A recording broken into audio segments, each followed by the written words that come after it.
I was reluctant to do this movie for the longest time because I thought the technology is not yet there. And then I saw some footage, which I said, wait a moment, I think now it's possible. And what we did, and what was really necessary, we had 1 year of development before we even could do anything. So what's cool about Roland's movies is that he likes to do these really hard visual effect shots, get up to like 600.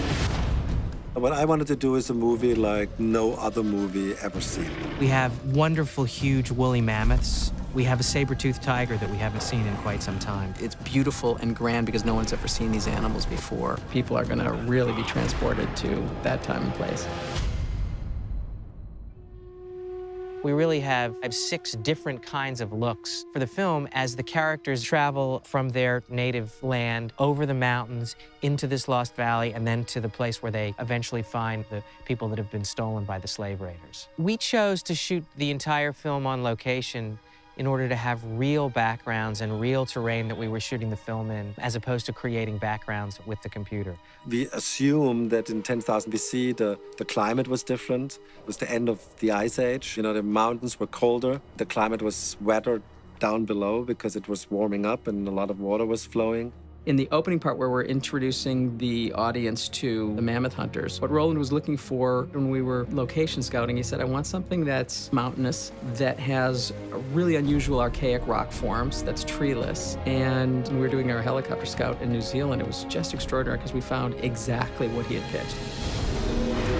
The mammoth hunt sequence was the first up for us. He opens up the movies and he establishes the mammoth hunter tribe. It's always hard when you're working with elements in a film that you can't see when you're filming it. All what I had was a long wooden stick, which showed the height of a normal mammoth, a rearing up mammoth, a smaller mammoth, and actors who had to act with nothing.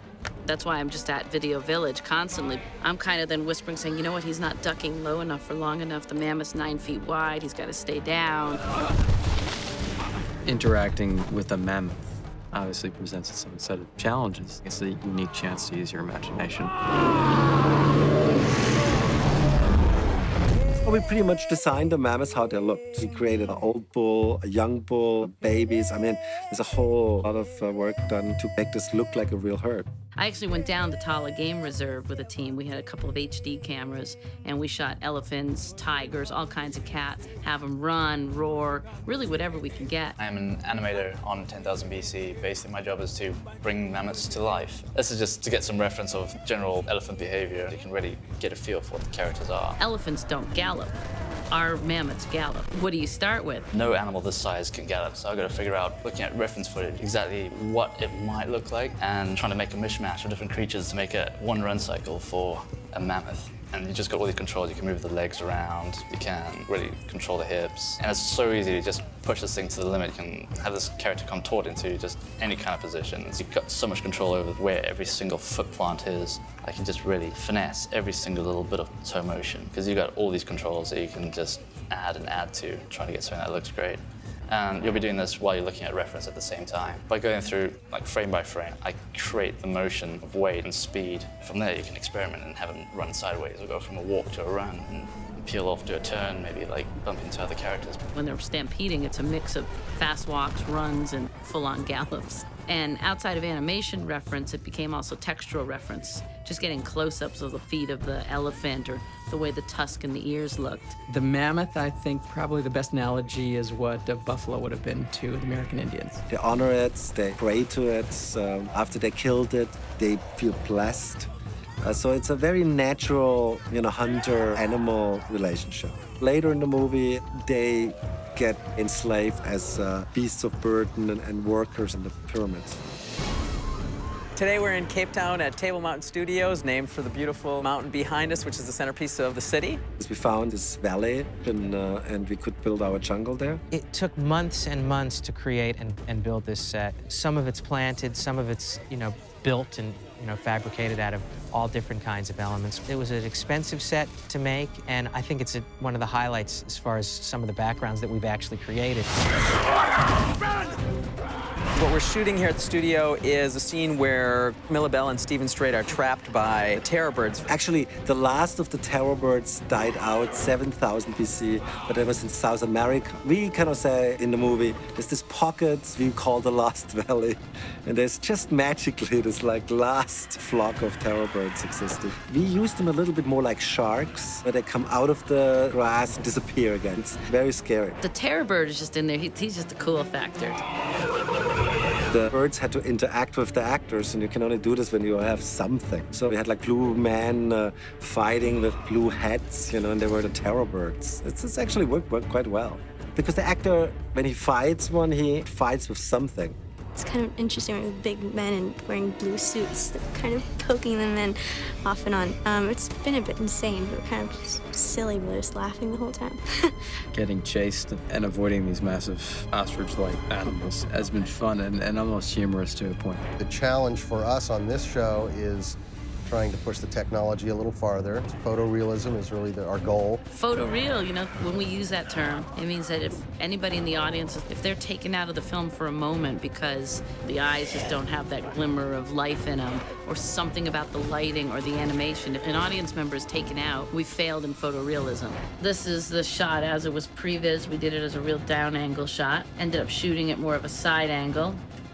Did the animation, and now starting to put in the real terror bird. It's interesting now trying to fit the terror birds in between the bamboo. We paint out bamboo where it doesn't work, and we put in CG bamboo for him to interact with if we need a slightly wider spot. Ultimately, you'll see the bamboo trees will be shaking, leaves will be falling.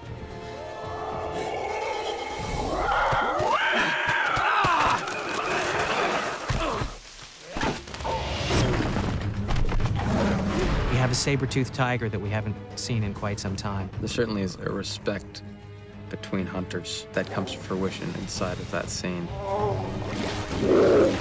Do not eat me when I set you free. The Sabertooth has a very powerful role in the film in terms of communicating our central character's role in prophecy of the movie. And as such, he has a very intimate relationship with our lead character, specifically when they're in the trap.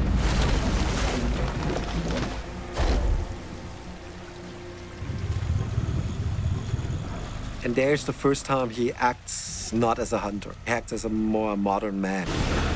That's gonna be cool. Things right off the bat that hit me would be the hardest in the whole movie was the tiger. Anytime you're gonna go close up on a creature, because he has to have emotion and you stare at him and everybody knows what a tiger looks like. And that was the first scariest part. And then the next part was the tiger in the water. Those are still the hardest shots that we have. It's even harder than Day After Tomorrow. It was interesting to play such a complicated and intense relationship with a giant blue tiger. We had a cutout of a saber-toothed tiger in real size, in blue, which helped us a lot to frame the shot. We always like to start with some base of reality. We go online and go get books and get everybody's version of an illustration of what they think a saber-toothed tiger looked like. From there, we say, okay, this is what people say he looks like, but now let's make something cooler. This was in Cape Town, and it was in a tank. That pit was miserable to shoot in. That's a real dead antelope there. Belay's passed out, finds out, hey, what's going on? And oh good, there's vultures next to me. And then he doesn't realize there's a tiger in there yet.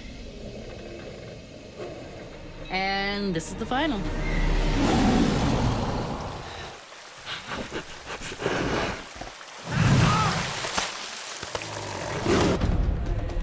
Right now we're in Namibia, in the middle of the desert. Spitzkoppe is the place very, very dear to my heart because Stanley Kubrick shot the background plates for the ape sequence in 2001. It's a magical place. Well, we've gone from one extreme to the next. We went from blizzards and snowstorms to a tropical jungle in Cape Town and now to the desert, which has been absolutely amazing.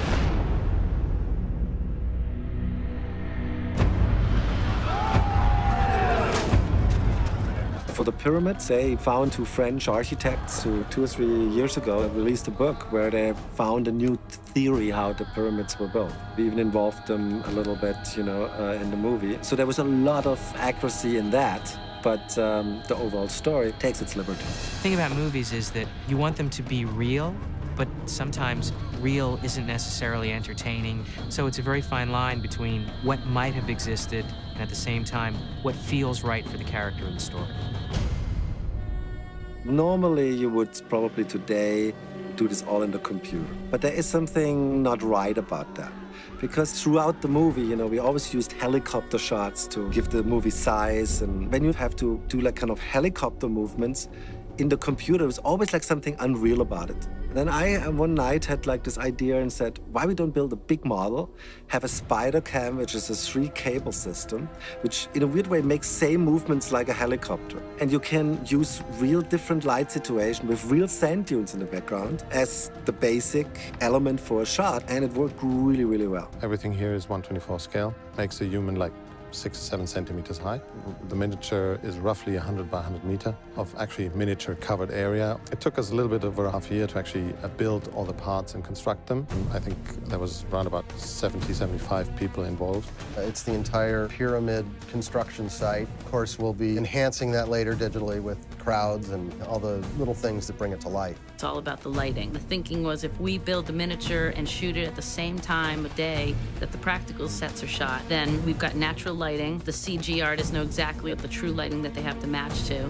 And it worked out great. It's a pretty extraordinary thing. We think it actually might be one of the biggest models ever built. There's a magic to models. A model you can put outside here and it's lit by the sun and it looks real. They just went wild, just shooting all kinds of variations. I mean, once you're there, you just go to town on this thing because it's once in a lifetime to build a set of this size out in the middle of the Namibian desert. I'm very, very proud of the last sequence because it really combines old-fashioned models with super high technology in a great, great way.